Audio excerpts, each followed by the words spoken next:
नमस्कार। मैं डॉक्टर गोविंद शरण शर्मा, राजकीय महाविद्यालय थोड़ा भी।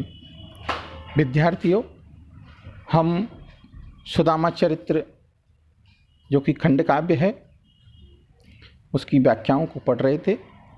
आज उसी को हम आगे बढ़ाते हुए आगे पढ़ेंगे। धोई चरण पट पीत सो पोछत वे जदुराय, सती भामा सोयो कयो कर्यो रसोई जाए। तंदुल तिये दिए हुते आगे धरियो जाए, देखी राज संपत्ति विभव दे नहीं सकत लजाए। अंतर्जामी आप हरि जानी भगत की रीति, सुहृदय सोदामा प्रिप्र सो प्रगट जनाई प्रीति। कछु भावी हमको दियो सो तुम काहे ने देत, चापी पोटरी कांक में रहो कहो के हेत। आगे चना गुरु मात दये ते, लये तुम चावी हमें नहीं दीने। कृष्ण कहो मुस्काए सुदामा सो, चोरी की बारी में होजू प्रवीणे।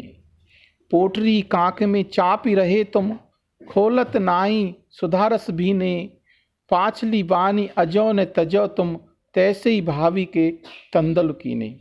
अब इसका हम प्रसंग या संदर्भ किस प्रकार से लिखेंगे वो देखिएगा।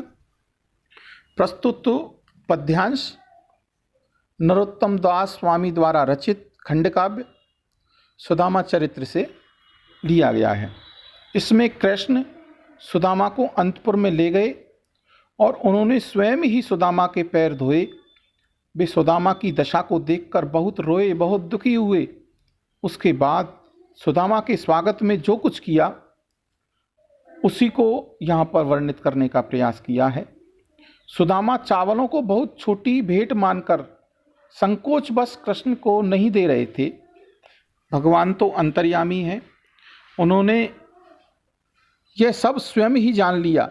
तब उन्होंने सुदामा से जो कुछ कहा, इन दोनों बातों का वर्णन इसमें हम करेंगे या किया गया है। इतनी सारी बातें अगर हम लिख देते हैं तो हमारा प्रसंग पूर्ण हो जाता है। अब हम इसकी व्याख्या करेंगे।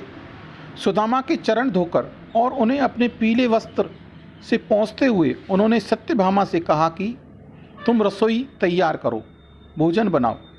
सुदामा की पत्नी ने चावल दिए और कहा था कि इन्हें कृष्ण के समक्ष रख देना, किंतु कृष्ण की राजसी संपत्ति वैभव देखकर हुए संकोच के कारण वे उन चावलों को कृष्ण को नहीं दे पाए।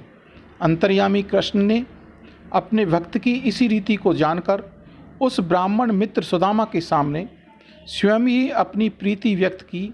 वे अपने प्रेम को रोक नहीं पाए और सुदामा से प्रेम पूर्वक कहने लगे। श्री कृष्ण ने सुदामा से कहा कि भाभी ने हमारे लिए जो कुछ दिया है उसे आप हमें क्यों नहीं दे रहे हो? गठरी को बगल में दबाकर क्यों रखे हुए हो? पहले गुरु माता ने चना दिए थे, वे तुमने अकेले ही चुपचाप चबा लिए थे, हमें नहीं दिए थे। कृष्ण ने सुदामा से मुस्कुराकर कहा कि इससे तो यही लगता है कि तुम चोरी करने की कला में बिल्कुल निपुण हो। भाभी द्वारा दी गई गठरी को बगल में छिपा रहे हो, उसमें जो अमृत के रस का स्वाद की वस्तु है उसे खोल नहीं रहे हो। तुमने पिछली आदत आज भी छोड़ी नहीं है, भाभी के द्वारा भेजे गए चावलों को भी छिपा रहे हो। ये सारी बातें अगर हम लिख देते हैं तो हमारी व्याख्या पूर्ण हो जाती है। अब इसमें हम टिप्पणी या विशेष किस प्रकार से लिखेंगे उसको देखिएगा। या कृष्ण के राजसी ठाट-बाट और अपनी गरीबी का ध्यान कर सुदामा को लज्जा का अनुभव हुआ है। इस कारण चावल जैसे तुच्छ भेंट को वो भगवान कृष्ण को नहीं दे पा रहे हैं। वर्णन में गतिशीलता है। इसमें भक्त एवं भगवान की मनोदशा का बहुत ही सुंदर चित्रण किया गया है। सुदामा तो संकोचवश चावल जैसे भेंट की मामूली वस्तु को छिपा रहे हैं और कृष्ण इस बात को लेकर मजा कर रहे हैं। भेंट के चावलों को भी अमृत के समान स्वादिष्ट मानते हैं, ऐसा उनका मानना है। इसमें अनुप्रास एवं उदात्त अलंकार का बहुत ही सुंदर चित्रण हुआ है। दोहा और सवैया छंद इसमें है। साथ ही ब्रजभाषा है जो कि जिसकी मिठास अद्भुत है और पाठकों के आसानी से समझ में आने वाली है।